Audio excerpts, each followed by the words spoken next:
Okay, this is Tasha, and I'm talking to Jeremy and Jamie for the Queer Soc 390 class, and we're just talking about Queer Asheville. So, yay, Queer Asheville! So, tell me what you think Queer Asheville is, or what Queer Asheville is to you. I don't know how we usually clarify Queer Asheville. So, we want to start. What do you think is queer? Like, what's your definition of queer? What I know is queer is like going to the gay bars. Okay. I mean, we have our queer family, but I mean, as far as I don't really know.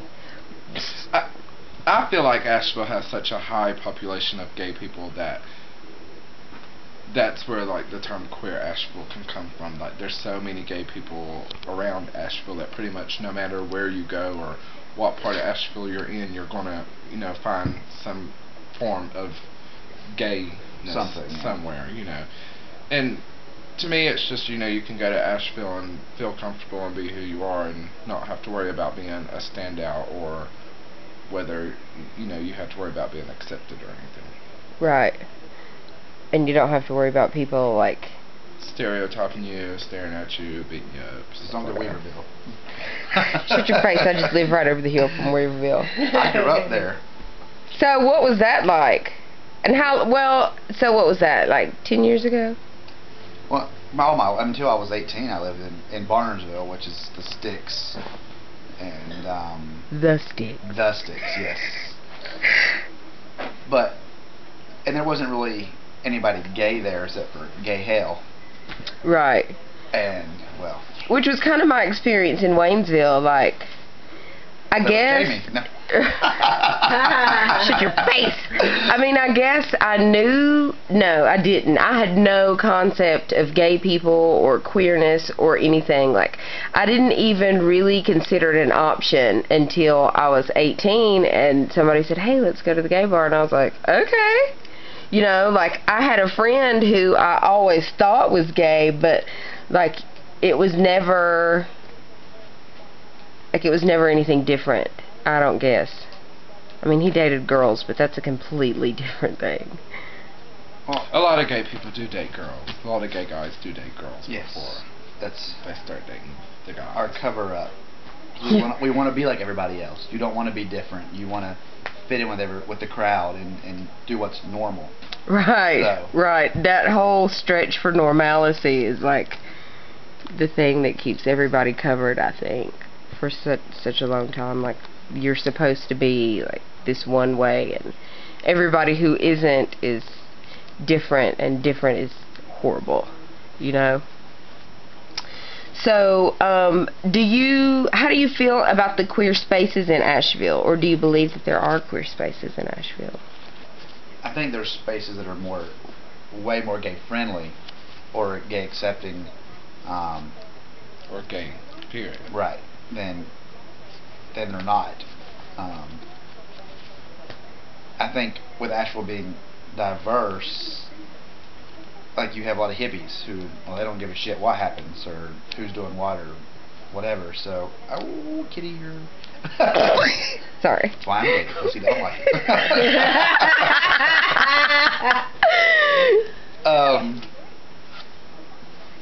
Wow, I lost my train of thought there. Queer spaces. Yes, queer spaces. I just think Asheville's accepting for the most part, and I think you can go just about anywhere and feel comfortable. You don't feel unsafe. It's kind of back to what I said at the beginning, that there's such a large population of gay people that you can go anywhere in Asheville and pretty much know that you'll run into someone, or that people are going to be accepting because they have a relative or they have a friend that's gay, and so it's not so much outside the norm as it would be in a smaller town or. But we also travel in packs. So you think that a large part of the reason that Asheville is so queer friendly is because of the visibility of the gay population in Asheville, like that people know somebody or have seen somebody or can make that personal connection? Yeah, I don't think Asheville has always been gay friendly. Like 20 years ago, I don't think everybody knew that. You know, it was, oh well, Asheville's, you know, the gay place to go. You know, there's so many gays there. You know, in the future, it's going to be. What do you think? So, What do you think? Like, do you remember what happened? Because I don't either. Well, see, and you just always hear. I mean, always growing up, you'd always hear that there's this billboard in San Francisco that says, you know, which is a lie. You know, it's not true. They still say that, by the way. Like right. we're talking about. We talked about that in another group of people I was with. I mean, I don't. To me, I mean, I see that Asheville's gay friendly, but if you say Charlotte, it's bigger, but there's just as many queers there as there are in Asheville. It's just we're a smaller place, and I think we're more comfortable, and it's just. I think Asheville's also a very friendly city. Right. Just in general. Yeah, just in general, Asheville or that this area is very. Well, I was going to say southern hospitality, but there's other places around us that are not so friendly. So I don't know if it's really just the southern hospitality or just, you know, where we are at. Do you think that it's just we're just nice people? Do you think that has anything, or do you think, or how much of that do you think is tied to the fact that Asheville is such a tourist city? Because it is, and you can't have people come into a city where everybody's an asshole. Well, right. Look at New York. New York is huge. It's very gay friendly, and Asheville has direct flights because everybody travels back and forth to New York City from Asheville of all destinations. So you have a lot of transplants from gay-friendly areas that now live in Asheville. So, I mean, that probably helps. Yeah. And like going with what you said, if you own a business downtown, say you own a business and you have people coming in there, you don't know who's a tourist and who lives here year-round. So you don't want to be, if say you're, you know, the business owner, you don't want to be an asshole, like you said, to a customer just because you think they're, you know, queer, because that customer could be a customer that lives here year-round and that is going to be in every week to buy your product. But you don't know that, so you can't really judge that person that way and treat them how you might want to. You have to be able to just accept it and move on with it. So it might just be, you know, a front on some levels because they have to do that if you're looking at it from a business standpoint like that. And how does it make you feel that they're presenting this front? Well, you're not going to know. Like most times. So does that make it okay? I mean, is it okay? Do you feel okay with this front that they're presenting? Of course I'm going to feel okay when I'm in the store because I don't know it's a front. Right. I mean, am I saying it's okay that they are pretending that they're giving yeah, that's the question that I'm asking. Well, no, it's not okay because they should, in, you know, a perfect world, they shouldn't be, you know, discriminatory or feel, you know, wrongly against us or, you know, feel hatred or anything for the queer population, but, you know, not it's not a perfect world. Right. So, of course, no, I don't like that they're putting on the front, but when I'm in their store or when I'm in their presence, I'm not going to know that they're putting on the front, so, you know. Yeah. Okay, so now let me ask you this question. This one's could be hard. So, what if you didn't look like you? What if you looked completely different than you look? What if you didn't have this look of like mainstream urban culture? What if you had on a skirt and your wig and your face painted but your legs weren't shaved and you had on boots? Like, do you think that you would still see that front that people put up, or do you think that you would see the crack in the front? I think you might see a crack in the front, but who is that? But I mean, that's kind of a unfair question to that, in a sense, because I mean, even us in the queer population, I mean, if you know I was to see someone that I know come out looking like that, I would probably say something, you know, rude against them, not in a hate way, but still, it would be. But see, that's the person that you know. So if it's your friend, you can say, "Bitch, what are you doing coming out of the house looking like that?" I'll share something, and we see people like that. We're like, "What? Really? I mean, really?" So I mean, it's. When we were at Flying Fry the other day, well, back before Bell Share. There's a guy dressed as a nun on a bicycle driving through But downtown. that guy's classic Asheville, though. Right, I'm saying. So Yeah. it's really in Asheville, it's just like, oh, we're home. You know? Well, see, in the mall, Halloween, we were in Old Navy. A guy walks. We don't know if he was straight, gay, bi, what. He comes through, a manly guy, hairy legs, hairy arms, hairy chest. He had this on, like, little, like, glittery tank top. The Gold. jean skirt, and men's cowboy boots. And a cowboy hat. And a cowboy hat, walking straight through the mall by himself.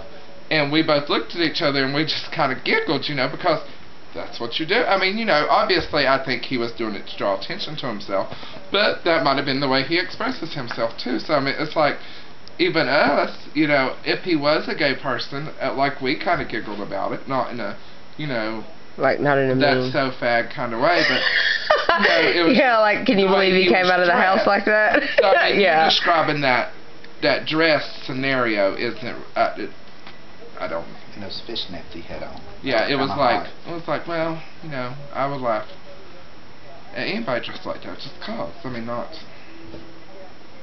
I don't know. So, did y'all go to Pride? Blurb. You Yes, performed. I performed. Oh, you performed. Yeah, right. How did you love that? Did you like it? Like, what was your Pride experience? I did. Try not to compare it to Atlanta, I wasn't at all. because I have a hard time. Yeah, I wasn't at all. It wasn't. I didn't get to do a lot of the Pride festival.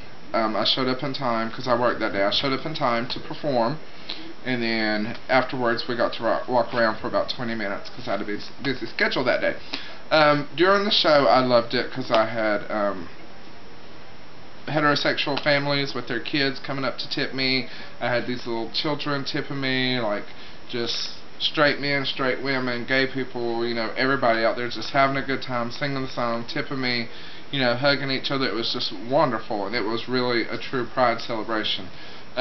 It was just great to see. And then when I was walking around afterwards, people, you know, saying hey and stuff, getting pictures. It was just really nice to see everybody come together to, you know, have a little celebration, have a little fun. Was that the first Pride that you've been to in Asheville? In Asheville, yes. Me too. Have you been to one of the other ones? I've been to Atlanta Pride, and that's the only one I've been to. But, and I'm not comparing it, but no, she said not compare the two. I've never been to one, so I can't compare. Right. So you, like, because it used to be at Westgate? My mom, when she was lesbian, actually was the head of security for the gay pride. And That's a different video. But Okay. she's so not gay anymore. Different. Different. Yeah. That's a different show. Different episode. NC. Next. So, is there anything else that you want to say to wrap it up? Use protection. Yes. She's wrapped it up. Oh wait, one quick thing. Sillies. One quick thing. Did y'all see the quilt? Did y'all see the quilt? Unfortunately, no. No, but I did see the news article on News 13, and they had Jasmine's. I know. Did you see it on the news or did you see it saw it on on Gail's news. thing? Oh, I just saw it on the TV, on the thing, but I linked it on here. I went and cried and loved it all at the same time. I miss Jasmine sometimes, all I the miss time, Jasmine like a lot. twice a week usually. Like, I miss her a lot. I'm sad about it, but The quit part that Gail did was fabulous. it was fabulous. Like, Beautiful. it was beautiful. It was everything. I loved it. It was great. I'm sure Jasmine loved it. Yeah, she saw it. Remind me to tell you something in just a second. So, that's it. Thanks, Jamie, Jeremy. Thanks. Bye.